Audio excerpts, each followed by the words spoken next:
Yes, welcome everyone to another episode of the Marijuana Times Show. I'm your host, Joe Klare. It's February 28th, 2018. You can find us on Apple Podcasts. If you search on Apple Podcasts, search the Marijuana Times and find the audio-only version of the show, the podcast on the go. Of course, you want to find the videos. You search the Marijuana Times on Facebook or YouTube. And of course, you can find every episode of the Marijuana Times Show at marijuanatimes.org, along with a lot of great articles from other writers, marijuanatimes.org. Today we're talking about the New Jersey Legislative Black Caucus and a hearing they had about marijuana legalization, what they found out, the dire consequences of said marijuana legalization. Oh, the horror. Also, new numbers out of Oregon as far as marijuana retailers and their compliance with checking for identification, and what the Colorado governor, the and now exiting governor of Colorado, has to say about marijuana legalization, and Jeff Sessions. We'll talk about all that coming up. But first, Marijuana Times Show is brought to you by NatureSideCannabis.com. If you're a cannabis cultivator, you don't want to use harmful chemicals to control your possible pest problems. You want to use organic, all-natural pesticides like the kind they have at NatureSideCannabis.com. They also, not only do they have the great products, they have the expertise to keep you regulatory compliant. If you are in, say, Colorado, Washington, or Oregon State, the agricultural departments there, they have a list of approved pesticides. NatureSide is on those lists. Pass regulations, be regulatory compliant with NatureSideCannabis.com, a proud sponsor of the Marijuana Times Show. Products are safe for everyday use, grow safe and poison-free with NatureSideCannabis.com.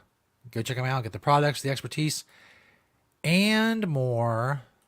This first story is from marijuanatimes.org, written by yours truly. New Jersey's Legislative Black Caucus told of dire consequences of marijuana legalization during a hearing. According to NorthJersey.com, the Black Caucus lawmakers, of which there are 19, heard, quote, a dystopian vision of a society in which babies are exposed to pot smoke, teenagers munch on marijuana-laced foods in school cafeterias, and the leaf replaces tomatoes and blueberries as a symbol of Garden State agriculture.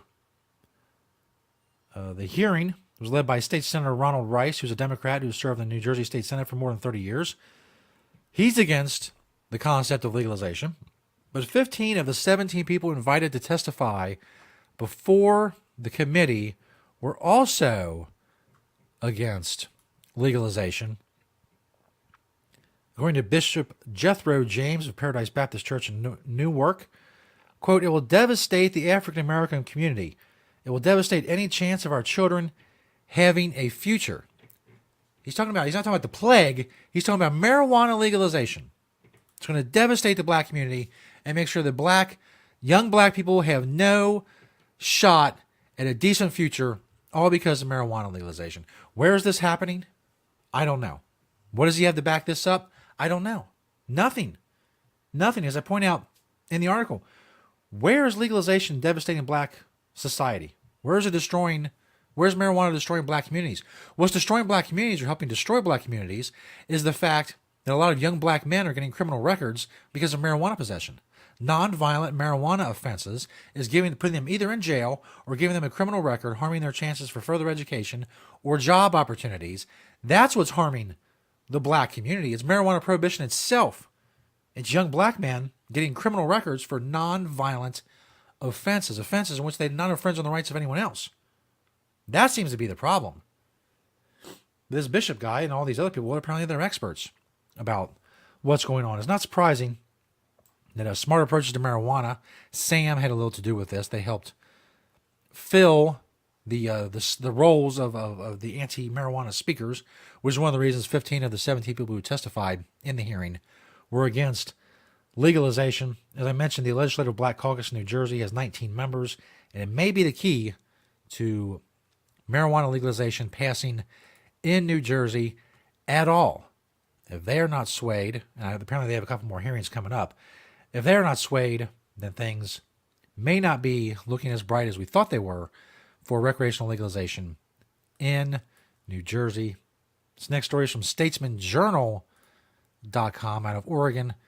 Fewer pot retailers caught selling marijuana to minors in Oregon stings. You may remember, excuse me, last month, I believe it was, we pointed out that there was a lower compliance rate when it comes to marijuana retailers checking IDs. According to this story, fewer marijuana retailers throughout Oregon sold pot to minors in another round of sting operations last month, state regulators said Thursday. In December, regulators conducted a series of stings using underage volunteers trying to buy marijuana to see if retailers were properly checking ID. Of 70 retailers inspected in January, only 8 were caught selling to minors. According to the Oregon Liquor Control Commission, statewide compliance rate has risen from 81% to 89%, which is a good thing. Steve Marks, the agency's executive director, said, quote, these results show an improvement, but there was no tolerance for marijuana sales to anyone 21 years old or under. He said, we've increased the penalties for retailers to sell to minors, so our expectation is for the industry to be vigilant about compliance. New penalties for first-time offenders of this policy went into effect January 26th. Now sales to underage customers can carry either a $4,950 fine or a 30-day license suspension, both of which can be devastating to a business, obviously. As I pointed out last time that we talked about this and the compliance rate, it's not that hard. It's not that hard at the point of sale for a marijuana business to check an ID and make sure that the person's above age. It's very, very easy. I mean, there's no expertise involved. There's no technology. You show them, whoever's doing it, hey, this is what an Oregon license looks like. This is what an ID looks like. This is where you look for their date of birth. If they're not 21 years of age, say you leave. You don't get to buy this. It's not hard. There's no extra technology involved. There's no intensive training. It's just checking an ID and make sure they're 21 and being able to count. I understand that even in Oregon, there's like a different color for those who are 21 years of age or older. I don't know how much easier it can get. 89% sounds like a high number, but it should be 100% easily. And they have every incentive. These businesses have every incentive to make it 100%, or they want to pay $5,000 or get a 30-day license suspension in which they won't be able to operate or sell marijuana and make profits on that marijuana for 30 days. Seems like a no-brainer to me, but I guess I'm not running these places. Maybe it's very difficult. I don't think it is. I don't believe it's very difficult, as I just pointed out. But hey, you never know. There's just some apparently some 11% just can't get a handle on it. Why that is, I have no idea. But with the penalties in place, you better believe that they need to get on it, whatever the problem is, and fix it. This last story is from thehill.com. Colorado governor says the Department of Justice wants to, quote, sow doubt on marijuana. And of course, when he talks about the Department of Justice, he means everybody's favorite Attorney General, Jeff Sessions. John Hickenlooper predicts that Attorney General Jeff Sessions' tough stance on legalized marijuana could lead to federal closure of some facilities. Quote, he does not think in any way that it's a good thing for this country to have legal marijuana. So when he rattles his saber, I wouldn't be surprised if he closes down one or two of these facilities just to make a statement. Hickenlooper, who is term limited out of office in Colorado, so he's in his last year as a governor, he said hopefully in the not too distant future, Congress will step in and say, okay, we're going to allow states to pursue these experiments, and we're going to let them have banking so it's not all done in cash, and you're putting people's lives at risk, and we're going to have better tests. Someone's going to figure out a better out-of-breathalyzer for marijuana, Hickenlooper said. And what's interesting about John Hickenlooper, the governor of Colorado, is when Amendment 64 was going through the processes out in Colorado, he came out against legalization. He was against legalization from the beginning. He was not in favor of it passing in Colorado, which it did, obviously.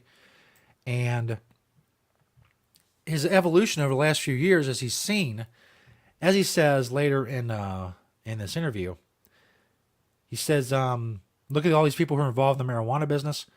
They're now paying taxes. They weren't paying taxes before. He pointed out that marijuana use by teenagers has not gone up, and there's not been a surge in people driving while high. All these things have contributed to his evolution on this issue Right now, he's telling people who ask him about it in different states to wait a year or two because of the uncertainty that Jeff Sessions has brought to the cannabis industry.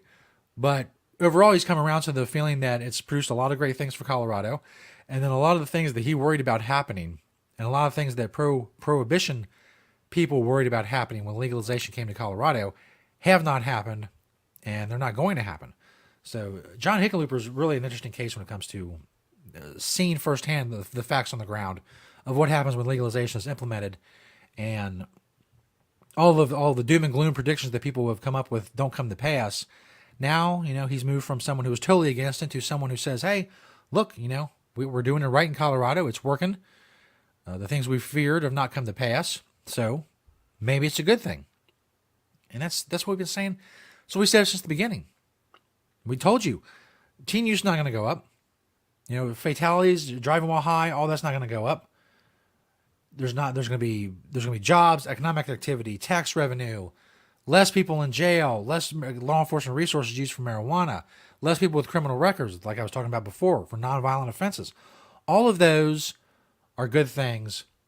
But Hickenlooper seems to also have a pretty good peg on Jeff Sessions. Hopefully, he's wrong about Sessions going after, or maybe forcing U.S. attorneys to go after a few businesses to try to kind of make a point.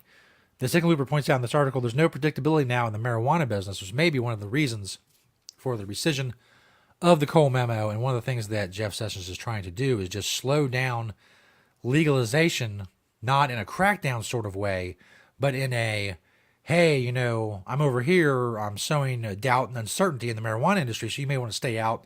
Investors may want to stay out. People who may want to get into the industry may wait a year or two. Other states that may want to think about legalization, they may wait a year or two, as Hickenlooper advises, to see what Jeff Sessions is going to do. And maybe that is the entire point, just a delaying tactic on the part of Sessions and the Department of Justice. All of that remains to be seen, and all of that we will continue to cover here on the Marijuana Time Show. Thank you to NatureSideCannabis.com for being a proud sponsor of the show. Check out their organic, all-natural pesticides, NatureSideCannabis.com. Make sure you go check us out on Apple Podcasts. Search the Marijuana Times. Keep sharing, liking, and commenting on all of the videos. Rate us and comment on Apple Podcasts as well.